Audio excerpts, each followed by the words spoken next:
Hello everyone, Babar sir YouTube channel में आप लोगों का स्वागत है। दोस्तों आइए दोस्तों हम लोग डेफिनेट इंटीग्रेशन का एक कॉम्प्रिहेंसिव क्वेश्चन करते हैं। जैसा कि आपको पिछले लेक्चर में बताया था कि कॉम्प्रिहेंसिव क्वेश्चन करेंगे जो कि बहुत ही तगड़ा क्वेश्चन होगा और झक्कास होगा, जो कि आपका मतलब कि आपका जो कॉन्सेप्ट होगा ना एकदम पूरी तरीका से बढ़िया से क्लियर कर देगा। ये कॉम्प्रिहेंसिव क्वेश्चन आपके लिए खास जानबूझकर निकाल के लाए हैं ताकि आपको और कॉन्सेप्ट आपका बिल्डअप किया जाए। देखिए कॉम्प्रिहेंसिव क्वेश्चन है क्या, देखिए यहाँ पे दिया हुआ है कि यूजिंग द इंटीग्रल्स। आपको पहले इंटीग्रल्स को यूज करने के लिए बोल रहा है कि आपको अगर किसी कॉन्सेप्ट का रिक्वायरमेंट होगा तो वो उस कॉन्सेप्ट को यूज करके आप उसका फाइंड आउट कर सकते हैं। दैट मींस वहां पे दिया हुआ है कि 0 से π/2 ln sin x dx, 0 से π/2 ln sin x dx is equal to -0 से π/2 ln sec x dx is equal to -π/2 ln 2। अरे इसका बताया था कि नहीं बताया था आपको? 0 से π/2 ln sin 2x का बताया था कि नहीं? तो वही चीज यूज करना है क्या, -π/2 ln। अब बोलेगा बच्चों सर तुम्हें में से कोई एक डाउट पूछ रहा हमसे कि बोलेगा सर अरे सर जी ये ln sec x का कहां बताया? अरे भाई sec x का फॉर्मूला क्या होता है? 1 cos x, 1 cos x ln 1 cos x का मतलब उसको उल्टा करेंगे ऊपर हो जाएगा, माइनस बाहर आएगा, खट से माइनस प्लस हो जाएगा। अब यहाँ पे दे रखा है कि 0 से π/2 ln tan x dx is equal to value 0 होता है।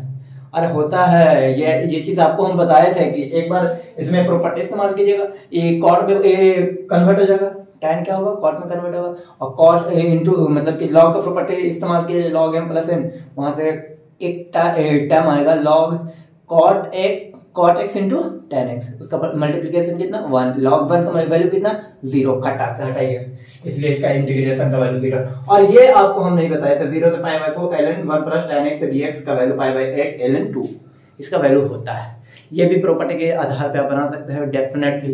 अब उसके आधार पे 3 क्वेश्चन आपके सामने धर रख दिया गया है। अब दर कौन 3 क्वेश्चन है भाई? यहाँ पे रखा -π/4 से लेके π/4 ln cos x plus sin x divided by cos x minus sin x dx का वैल्यू क्या होगा। दूसरा क्वेश्चन है -π/4 से π/4, बुलेट जैसा क्वेश्चन है, बुलेट के जैसा है, तो इसको ध्यान में रखिएगा। ln sin x plus cos x dx का वैल्यू अगेन पूछ रहा है क्या होगा। हालांकि इसके 4 ऑप्शन दिए हुए थे, मेरे बोर्ड में जगह नहीं तो कहां लिखते हैं 4 ऑप्शन, सबका 4 ऑप्शन। और तीसरा क्वेश्चन है 0 से π/4 ln sin 2x। अरे वाह, ये ऐसा का क्वेश्चन पूछ रहा है एकदम हलवा टाइप का, हम लोग ने बना चुका है पूरा क्वेश्चन में।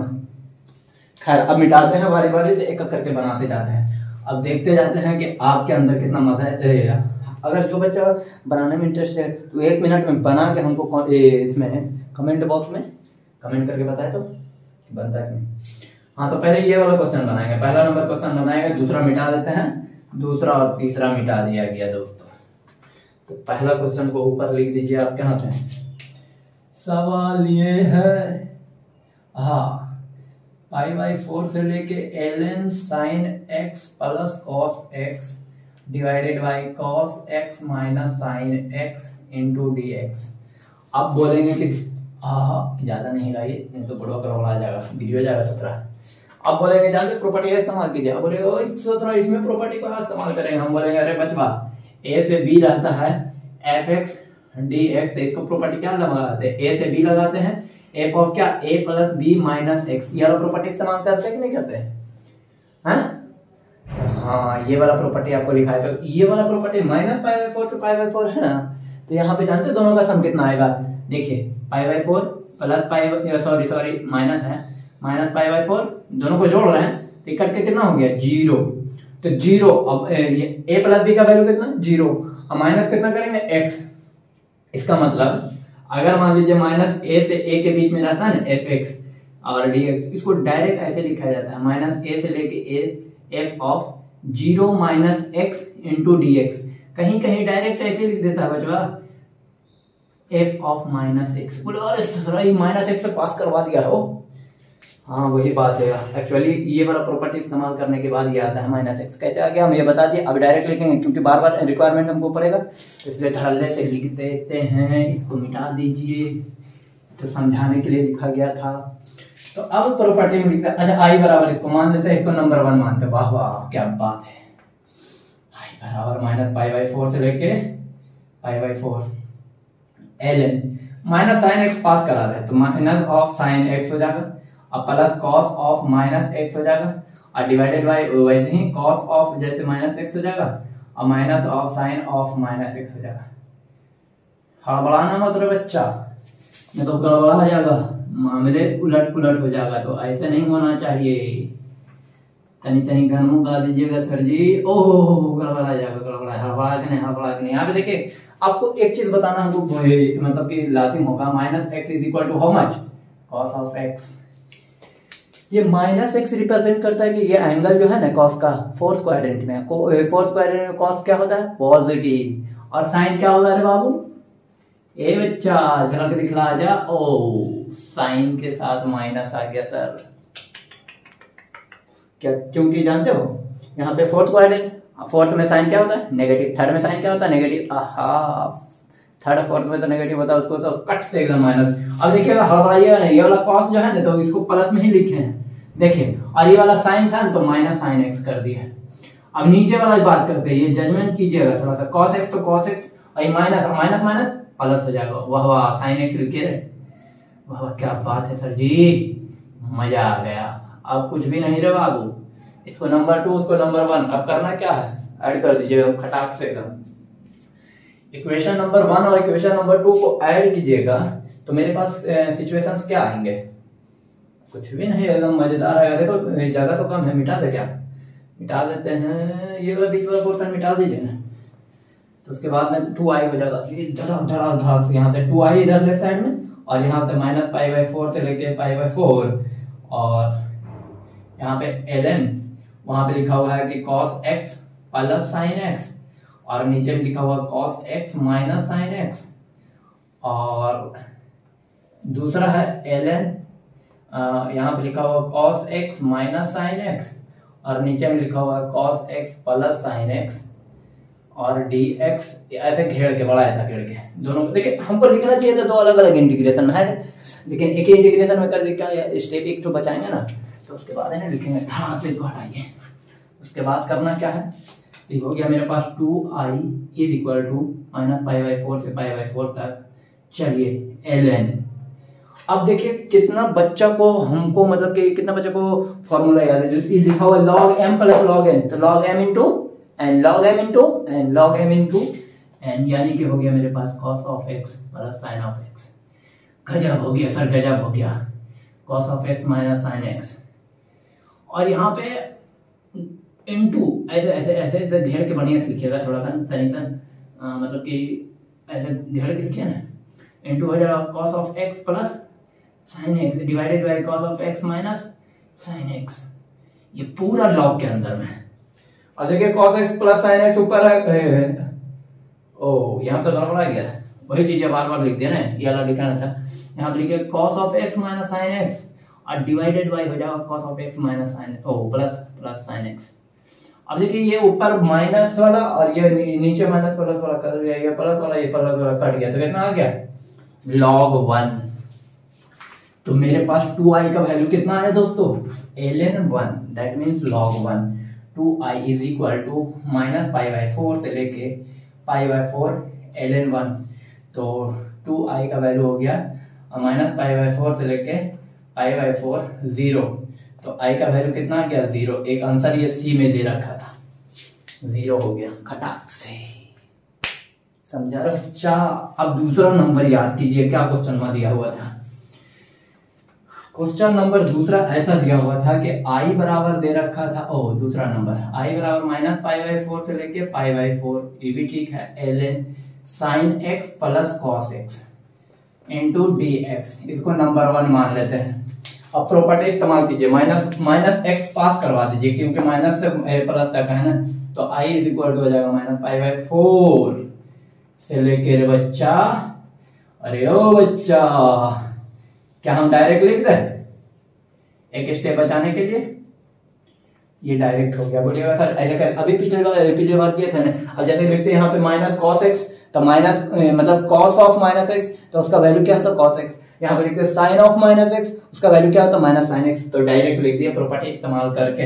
अब यहाँ पे नंबर 1 और नंबर 2 को जोड़ देते हैं, तो 2i इज इक्वल टू हो जाएगा यहाँ से माइनस π/4 से लेके π/4, और ln x हो जाएगा, वहां पे लिख लीजिएगा ऐसे cos of x plus sine x, और plus ln cos of x minus sine x into d x.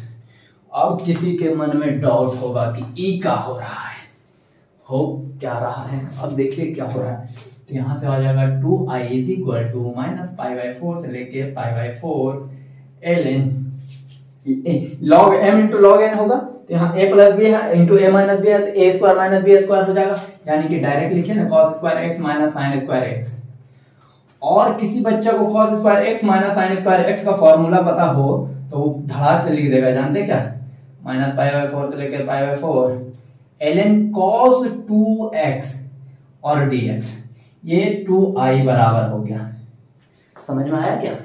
अरे बुझाया किसी को कि नहीं, कि हड़बड़ा के आगे बढ़ रहे हैं क्या? समझ में आ रहा है दोस्तों? आ रहा है तो तुम कमेंट बॉक्स में खटाक से बोलिएगा और मेरे सारे चैनल को धड़ाक से सब्सक्राइब कीजिए और आगे बढ़िएगा। तो इसी तरह देखिए अब यहाँ पे करना क्या, यहाँ पे फिर अब देखिए माइनस पाई बाई 4 से लेके प्लस पाई बाई 4 है कि नहीं, इसमें माइनस एक्स पास कराइएगा तो कॉस एक्स क्या होता है, खा जाएगा माइनस को। अब एक प्रॉपर्टी ऐसा था कि माइनस ए से लेके A F of x D x, और यहाँ पे लिखा जाता था 2 टाइम्स 0 से A F of x D x. पहला सिचुएशन कि एफ एक्स ओड होगा तो उसका वैल्यू 0 होगा, दूसरा सिचुएशन अगर एफ एक्स इवन होगा तो उसका वैल्यू दिस होगा, यानी कि 0 से ए हो जाएगा, दुगना हो जाएगा, वो इंटीग्रेशन है ना। तो यहाँ पे cos x आपको पता होना चाहिए कि इवन फंक्शन है और sin x होता है ऑड फंक्शन, अबाउट ओरिजिन वो सिमेट्रिकल अबाउट ओरिजिन होता है, ओरिजिन के सिमेट्रिकल होता है, और cos फंक्शन जो है इवन फंक्शन है यार। तो इसका वैल्यू यानी कि यहाँ पे cos 2x है, तो यहाँ पे हम क्या करेंगे, तो 2i बराबर जानते क्या लिखेंगे, 2 टाइम्स से करेंगे 0 से पाई बाई 4। हो गया बस इतना ही तो देना था, छोटका सा इंजेक्शन में दे दे ट्विंग। तो यहाँ से 2 से 2 काट दीजिए 10। अरे दोस्तों अब यहाँ पे क्या होगा, मान लीजिए कि यहाँ से 0 से pi by 4 ln sign 2x है कि cos, ओ साइन नहीं है cos है, गड़बड़ाइए मत, हड़बड़ाइए नहीं तो गड़बड़ा जाएगा। नहीं तो कई बच्चों 17 बोलेगा ये क्या हो रहा है सर जी, एकदम धड़ाधड़ करे जा रहे हैं। अब देखिए अब मेरे पास क्या आ गया सिचुएशन, ऐसा आ गया नहीं आता, अब कुछ भी नहीं करना है। 2x को t मान लीजिए, मान लिया कि t बराबर 2x हो, गिरना नहीं चाहिए, dt बराबर, अच्छा dt बाई 2 बराबर क्या हो जाएगा dx। अब उसमें i बराबर जानते क्या हो जाएगा, अपर लिमिट क्या माना है 0, लोअर लिमिट पाई बाई 4, उसको दुगना कीजिएगा तो कितना हो जाएगा पाई by 2 ln cos of t into dt by 2। ओ अब क्या करेंगे सर जी, अरे इसको तो बाहर लीजिएगा, हा क्या बात है। और इसका 0 से pi by 4 ln cos t, उसका वैल्यू दे रखा कितना, minus pi by 2 ln 2। Final answer आ गया दूसरा पार्ट का। हो क्या बात है, ये दूसरे पार्ट का आंसर आ गया। अब इसको हटाइए, अब तीसरे पार्ट का बात करते हैं। तीसरा पार्ट जो है बहुत इंपॉर्टेंट है और बहुत हलवा टाइप का, उसमें से sin 2x दे रखा है। अरे भाई वो तो रिपीट हो गया, तीसरा वाला क्या रिपीट हुआ, दे रखा जानते क्या, 0 से pi by 4 ln sin 2x दे रखा है। sin 2x बेवकूफ बना रहा है कि नहीं बना रहा है, अब बोलो बना रहा है कि नहीं बना रहा है। अब क्या कीजिएगा, t बराबर फिर मान लीजिएगा 2x, तो dt by 2 is equal to dx। तो i बराबर मेरे पास हो जाएगा 0 से पाई बाई 2 और यहाँ पे हो जाएगा ln sin t into dt by 2, और 2 को बाहर ले लीजिएगा तो 1/2 और उसका आंसर लिख दीजिएगा माइनस पाई बाई 2 ln 2। हो गया आंसर, ये भी आ गया minus pi by 4 into ln 4। ही खटाक से बन गया। कोटा में बच्चा जब क्वेश्चन ऐसे बनाता है ना तो बताओ अरे साला इतना बड़ा क्वेश्चन हम बना दिया, अब तो मजा आ गया, अब तो जेईई एडवांस में एकदम बढ़िया रैंक ले आएंगे मैथ के थ्रू। सही में आ जाएगा दोस्तों, लगातार एकदम एंजॉय कीजिए। मैथमेटिक्स जैसे पढ़ रहे नहीं तो एंजॉयमेंट करना होता है, एकदम डांस करके पढ़िए, एकदम दिल खोल के पढ़िए। नंबर पर जितना आने वाला है उससे साला ज्यादा आएगा, उससे कभी कम नहीं आएगा। तो आपको क्या लगता है, अब देखिए कितना टफ क्वेश्चन था। एक्चुअली जिस बच्चों का बेसिक क्लियर नहीं होता तो इसको बनाने में काफी टाइम लग जाता है। अब जैसे कि आपको याद था कि 0 से pi by 2 ln sin x dx का value pi by 2 ln 2 minus में माइनस पाई बाई 2 ln 2 होता है। अब जिन बच्चों को यह कॉन्सेप्ट में याद ना होगा तो ससुरा यहाँ पे बार बार आके फंस जाएगा। उससे नहीं बनेगा, है कि नहीं? तो वो गड़बड़ा जाएगा। तो फिर बोलो अरे, तो देखो ऐसा ऐसा क्वेश्चन जेईई एडवांस आपके लिए कॉम्प्रिहेंसिव क्वेश्चन सजा के रखता है ताकि आपका कॉन्सेप्ट वह क्लियर हो। तो ऐसे क्वेश्चन जनरली बढ़िया कंपटीशन में क्वेश्चन आता है, और ये सबसे क्वेश्चन से हम लोग को सीखने को ये मिलता है कि कॉन्सेप्ट एकदम क्लियर धड़ल्ले से हो रहा है, एकदम धड़ा। तो ठीक है दोस्तों, आज का क्लास यहीं तक रखते हैं। फिर मतलब कि अगले लेक्चर में हम लोग कुछ बढ़िया करने वाले हैं, और अगला थोड़ा बढ़िया वाला कॉन्सेप्ट पढ़ने वाले हैं पीरियोडिक फंक्शन के बारे में। इंटीग्रेशन का क्या रोल है, मतलब कि इंटीग्रेशन में क्या रोल है पीरियोडिक फंक्शन का, उसके बारे में हम लोग कॉन्सेप्ट पढ़ेंगे। और ये वीडियो आज तक यहीं तक दोस्तों। आपसे रिक्वेस्ट होगा तो थोड़ा सा मेरा वीडियो को लाइक और सब्सक्राइब जरूर करें, और अपने दोस्त को शेयर भी करते रहें ताकि आपके बहाने भी हमारा कुछ वाला हो सके। Thank you everyone.